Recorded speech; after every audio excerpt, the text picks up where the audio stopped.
Welcome back to Fractive Pros podcast. Last week, we continued our four-part client strategy and customer success series with the topic of support and resources. If you're just joining us, we're with Ann Henderson, client strategy and customer success guru, as she shares her insights this week on the importance of client relationships and renewals. Welcome back, Ann. Thank you, Brian. Happy to be back. Glad to have you. And we've made our way through this series, and the importance of client relationships, communication, and transparency have been consistent themes. So I am wicked excited to hear about what you have in store for our listeners today. Yeah, thanks, Brian. I'm looking forward to kind of summing up our four-part series here.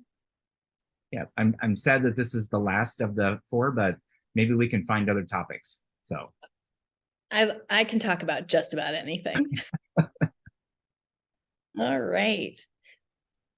So what do you have in store for our listeners this week? Yeah, so I wanted to kind of round out the series talking about client relationships and growth opportunities and renewals.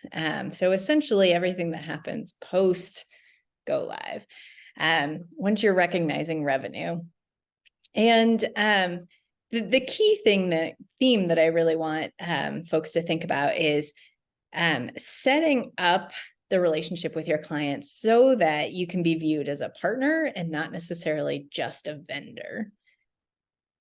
So critical to identify that up front and be consistent with that. Just because you are a partner, because if you switch and move into that role, intended or unintended as a vendor, the dynamics of your relationship change. And Right. we both have experience in witnessing that. So Yeah. I mean, I think the interesting thing though is, and this is kind of the consistent theme from every point of our 4-point series, is as a company, you need to make sure that you are allocating your resources appropriately to the client, in relationship to the value that client brings to the company. You do not want to end up in a scenario where you're, you're spending more resources against a client than what they're bringing in, unless there's a very good reason to be doing so. It's a critical client. It's somebody who bats bigger than their weight in the industry, somebody you see as a big growth opportunity down the road. But if you've got a client who's a mismatch from your ideal client profile, or you thought was going to be doing a lot more with your business than actually is, allocating people to them has to be a strategic decision in order to not spend more money on the client than you're going to realize from the relationship. So, I kind of wanted to talk about themes, and how you'd engage with clients to make sure that you're allocating your resources appropriately, and make sure that you've got a really good client engagement. yeah, absolutely. I think it's going to be. I can't wait to hear all about the themes, and I know you just kind of touched a little bit around tiering your customers. So I think it's going to be great for our listeners to really understand that just because you're tiering your clients doesn't necessarily mean you're providing bad service. You're providing different levels of service. And I want our listeners to really understand that. Yeah. So that's, when I talk to other companies who are talking about their client engagement strategy, that's one of the first things I encourage people to do is tier your customers. If nothing else, it's a good exercise to understand criteria for what makes your clients kind of high, medium, and low value to the company. And then go through an exercise of, all right, what would a high, medium, and low touch engagement look like? Not a no touch. I don't recommend that for anybody, but you can go, if you think about kind of high touch being white glove service and low touch being maybe digital service, you're still providing support to your clients, but you're doing it in a way that kind of aligns your resources again to the value they're bringing back to the customer or to your company. And the way I kind of think about those tiering, for both the defining the client, there's both the contract value, what are they bringing in? And then there's other considerations. Are they, again, one of those clients who bats bigger than their weight? Are they strategic for some reason? You can kind of go through and stratify some levels, some data, and then you want to go through and massage and really look at, okay, where do these clients fall? Look at where they fall in terms of your ideal client profile as well. Do they fit the criteria? Do they not fit the criteria? Really kind of come up with multiple ways of looking at your client base and then see how that overlaps and how you can define that into kind of your high, medium, and low value clients.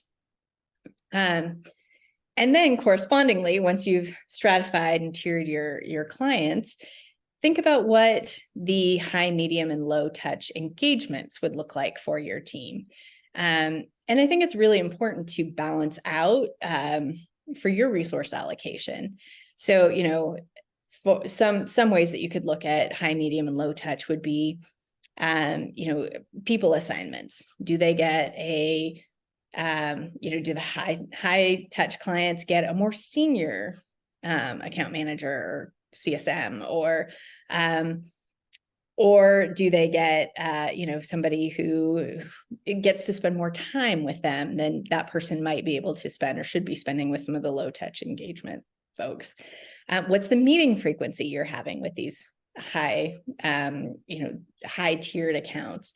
What are some of the value add elements that kind of support not just the account manager or the CSM?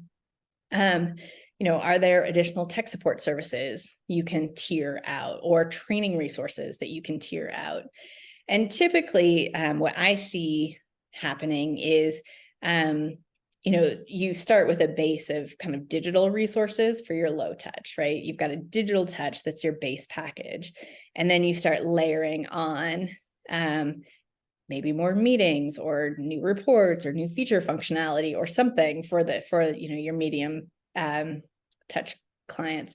And then your high touch, usually it's just more frequent engagement meetings and understanding of that client engagement and where they're going. So there's so many ways you can tier and stretch out your clients. Thinking about your business needs, goals, definitions is definitely something that should go into informing how you tier those clients. Absolutely. As you were talking there, I had just a quick, my questions are never quick, but it's a quick question. So you've brought clients on, they've been assigned a tier based on the value that they bring. Mm-hmm. And over time, things change. The client changes, leadership changes, the economy, whatever that looks like. Right. And so they might move up to a new tier, or conversely, they may move down. Right. How do you have that conversation with a client that you might be reallocating their resources that they are very accustomed to having? Yeah, I mean, I think, it's always exciting when you're like, hey, but wait, there's more. We're going to bump you up. That's never a challenging conversation, I think that's indicative of a really healthy relationship where you probably are naturally leading into that conversation anyway. But I think it's also an important point not to miss. Don't just bump them up and be like, isn't this great? Remind them of the value that they are continuing to get from your company. We started here, we have, met these milestones, or we've done these projects, or we've hit these success metrics.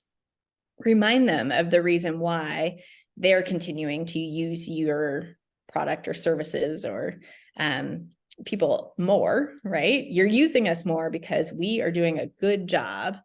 Correspondingly, we think we could do more with you. So don't just bump them up. Hooray, you get more. Kind of challenge it too for, hey, you're using us more. What else can we do? We've got more resources we can allocate to you. With that, what would that look like? How would we use that? could we get more usage? Could we get more, could we have conversations about other parts of the business that could use us? What does that look like? Certainly don't miss the opportunity to dig in deeper there. If you have a client who's using you less, it's another opportunity for an engagement and a conversation for why. If you don't know why, if it's, you certainly wouldn't want the opportunity to be lost to maybe have a tough conversation. Hey, we've noticed X is happening. Maybe the market is softening and, whatever they were using you for just isn't as needed as it was. And they're pivoting and going somewhere else, chasing a different avenue of business. Maybe you're no longer solving the problem that they needed to solve. But I think tearing somebody down without a good conversation, why they're using you less and why you are reallocating resources is an absolute missed opportunity. And it shouldn't be a one and done conversation. It should be happening pretty early so that there's no surprises. So, if usage starts to drop, those conversations need to happen early and often, and then be kind of a gradual conversation that maybe both companies recognize, yeah, we're probably, we are here at this level instead of at this level. And, hopefully you can come to some level of agreement about it being an appropriate choice. Yeah, absolutely. That's a nice segue into the next topic that I think you have for us in and around value. Yeah. So, the thing that I always encourage customer success or client relationship or even service delivery teams is always be reminding clients of the value you're providing. Essentially, you become the sales team after the sales contract is done. You need to continually remind your clients of successes, of milestones that have been met, of critical data points that are indicative of good business practice. And that is often tricky to come by because you need information from the client to know, did we save you money? Did we save you time? Did we save you resources? But you need to continually be asking them that so that you can reflect back in your conversations with them. We're hearing that, you've increased efficiency by 20%. You've saved X million dollars in, services, or you were able to, do something else with resources instead because we freed up some time. So constantly be looking for those success stories in your conversations with every last person that you're talking to at the company and keep track of them. Your tech support people might hear a really good comment. Somebody calls in with a tech support issue, but they hear a good comment about why this user is finding value. Make sure that you're reflecting that information back so that those comments can be shared with the company in your monthly or quarterly business reviews. We're constantly looking for opportunities to reflect value back to the company, and not just the value you think you're bringing. Find data from the client and reflect that back to them as well. So there's constantly kind of the conversations that you're having with clients about, like, here's what we're solving. But then there's also the opportunities to remind them of value. So that's reporting. Here's what usage looks like.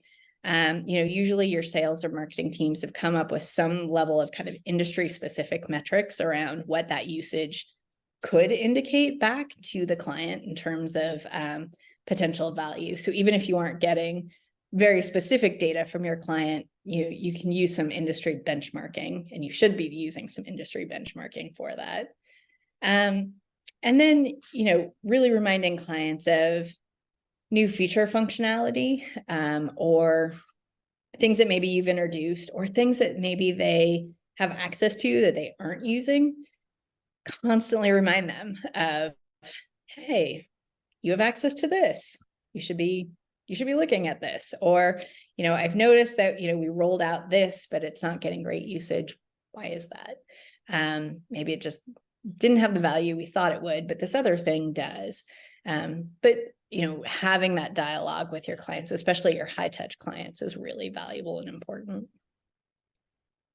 How do you use product? So you've got new features coming out. And so how can you tie that into value that you bring to the client and help them understand that,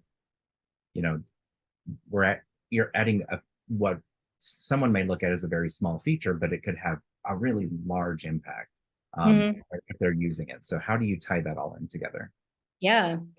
So I think, and again, you kind of have to think through your high, medium, and low touch points, right? So with your high touch customers, maybe those are the folks that make up a product. Maybe they are part of the UX review or the product review, or maybe, the product team actually works directly with them on refining some feature functionality. And maybe that's kind of a carrot that you toss out to your client. We want your feedback. Not that there isn't the opportunity to put that out for, medium or low touch clients as well, but maybe they're joining more of a webinar or a forum or, something that's less tailored. So, I think constantly kind of reminding folks of the opportunity to shape the product is always exciting, right? I am going to provide some feedback on wireframes, or I'm going to talk about my pain point to the product team so that they can really understand what it is that I'm trying to do with this software. So, there's those opportunities. I think there's also the opportunities to leverage the excitement, though, of new feature functionality that's coming out, in high and low touch ways as well. So at the very least, clients need to get release notes. Sure. A nice little note to that client of, hey, I was going through, support tickets, and, this thing that some of your users reported, we've resolved. Or, your team has asked for, or, even in low touch engagements, there's ways to kind of just give them a heads up that, hey, I noticed that this was important to you, and we've launched it, or we've fixed it, or we've adjusted, and we've taken your feedback. And then, with your higher touch customers, it might be more of a more in-depth demo of, here's what's new, and remember that conversation we had, and let's tie everything back together to the feedback you've provided and how it's now reflected in the product, to again remind them of the influence and value you are putting on the relationship you have with them. Yeah. You brought up something that I think maybe ties into the next topic a little bit, but you've got clients tiered 1, 2, 3, A, B, C, whatever that looks like for your individual business. And you have some clients, at least in my past, you've got some clients that are really, really vocal and are really not. And unless you reach out with your weekly conversation or the monthly or quarterly business results meeting, whatever that looks like, you don't hear from them. And some people might look at that as something great, but you've talked a lot about in all 4 episodes around not missing the opportunity. Always an opportunity to build value. There's always an opportunity to build a relationship. So how often do you recommend that your customer service folks, your client managers, your account managers, have conversation around, what kind of new problems do you have? It looks like did we solve that problem? If the metrics don't exist, how do you work with them to say, did we solve your problem? It feels like we may have, please let us know. And then what new problems do you have? Because for lack of a better phrase, like, we don't hear from you very often. So, and we want to hear from you. How can we strengthen that? So how do you approach a situation or circumstance like that? I think there's multiple ways and multiple avenues that you should be tiering that. One is not letting one person gatekeep your relationship, because otherwise you are a vendor to the company and a relationship or a partner to one person. So the more you can especially in your kind of high value clients, have multiple connections of value. You may still have one primary, but it could be that you have built out relationships with you have a primary business user, but you've built out IT connections or InfoSec connections or compliance connections. Leverage those. Don't look at those as missed opportunities either. If you have relationships with them, if you know that the CISO is going to be thrilled that you've for their secured login, let the CISO know. If your compliance people have a regulation that they're tracking closely for something that's coming out, proactively let them know that you've addressed their concerns. Proactively let your additional points of contact know about feature functionality that addresses their concerns, and always look for conversations as well. Hey, we've addressed this. What else is on your radar? What other problems are you seeing? What other things are you trying to address?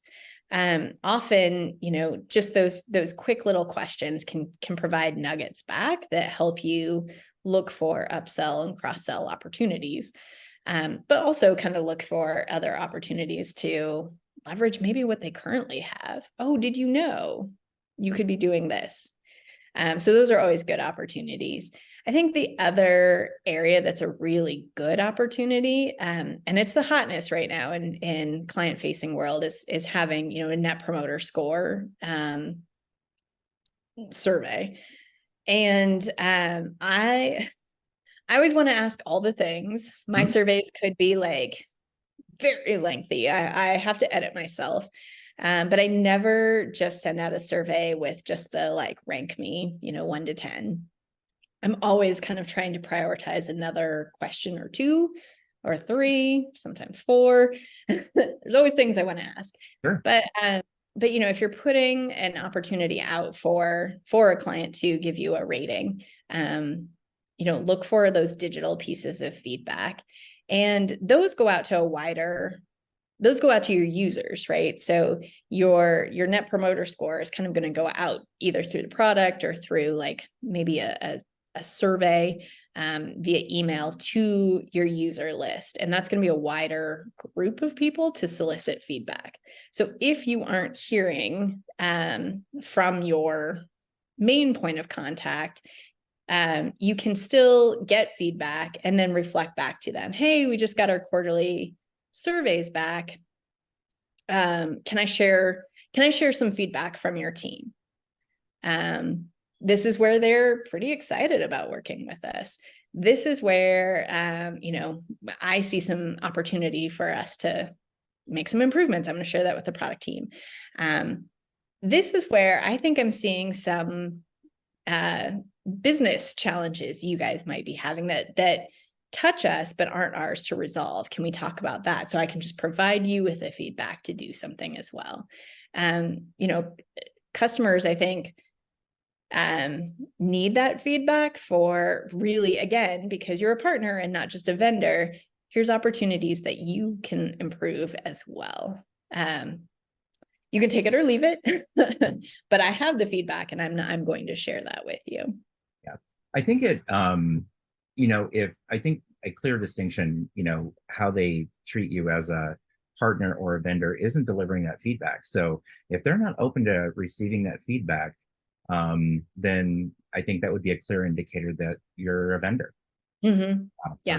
So, and you also brought up the point that I think I want to drive home to folks is that, the relationships that you have outside of the primary contact, because, I think we've both experienced in our past lives that the primary contact can be the gatekeeper. To quote a person I know, they hold the keys to the castle and they are not going to let it go. So, yeah. So having the different avenues for building the relationship outside of that primary person is absolutely necessary.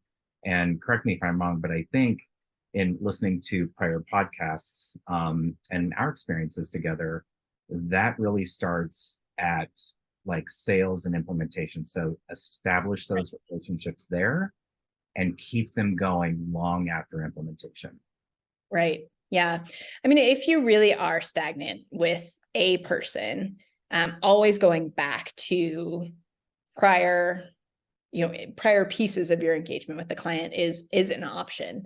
Go back to who were you connected with during implementation, and are there connections you can reach back out to kind of further those connections. Go back to the sales team who probably sold in at the executive level. Are there, do they have something that they can kind of maybe make introductions to the account manager, the CSM to help bolster the relationship building? I think, there's always the gatekeeping component, but there's always also the risk that if you have one primary contact and that person leaves, what happens to your engagement? Right. And so, for a lot of reasons, it's good partnership building to have your tentacles out in multiple areas in the company. Yeah, and it sounds like that actually opens the door for our next topic around, anytime you're having, conversations with your clients, you're always in the space of always be selling, always be growing, and always be renewing. So and that's with every conversation from the very beginning. Yeah. Yeah. I mean, the renewal starts from the minute the contract is signed, right? Yeah. Your opportunities for growing your revenue with a client start from the minute the contract is signed. You're looking for a good partnership, a good relationship, and that's good mutually for both companies. You are solving problems for your customer and they are paying you to do that. It's not, for probably most of the folks watching this video, we're not in nonprofit world. We are looking to build a business. And that relationship needs to be kind of mutually beneficial. And so, I think the opportunities for upsell and cross-sell really can be highlighted quite well during onboarding and implementation, because you're digging so deeply into your client's needs. There could be things that come up as in those early conversations about their vision and their rollout, that you could say, that's not in scope for this, but let's circle back. Let's get you implemented with what's in your contract, but there's something else we should circle back to. Or, while we're implementing, should we also be doing this? And is there an opportunity to add value to the engagement for both parties at that point? But those conversations shouldn't stop post-implementation. If you're rolling out a new feature that is a paid for feature, you've got to introduce that. You've got to make sure that clients know about that. And there should be, some level of marketing to introduce that product, to share that with your clients who should be raving fans of you by this point. Sure. Your client contacts, like, hey, we're rolling out something new. From our conversations, I think that it would benefit you in X way. Would you like a demo? And then depending on your company structure, sometimes sales gets looped back in at that point to kind of manage the upsell opportunity. Sometimes that lands in the kind of customer success or account management end of the world. But, whoever's in charge of that negotiation, once you have the opportunity to upsell or, cross-sell into other departments, make sure you've got the right folks kind of driving that opportunity early. Yeah, I think you should write a book on, really kind of the ins and outs of customer service and client strategy and customer success, because there's so many wonderful nuggets that you've provided us along the series, and many today, but the one I love the most is, your renewal begins at the signing of the contract. So a lot of times it's, you sign the contract and then off you go, and you kind of just forget about, your renewal starts at that point.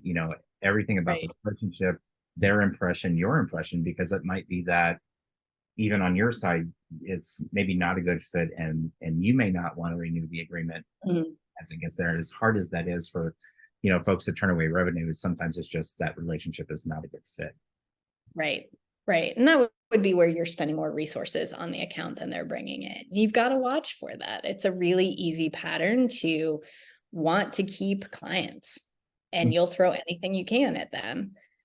maybe that makes sense for a reason.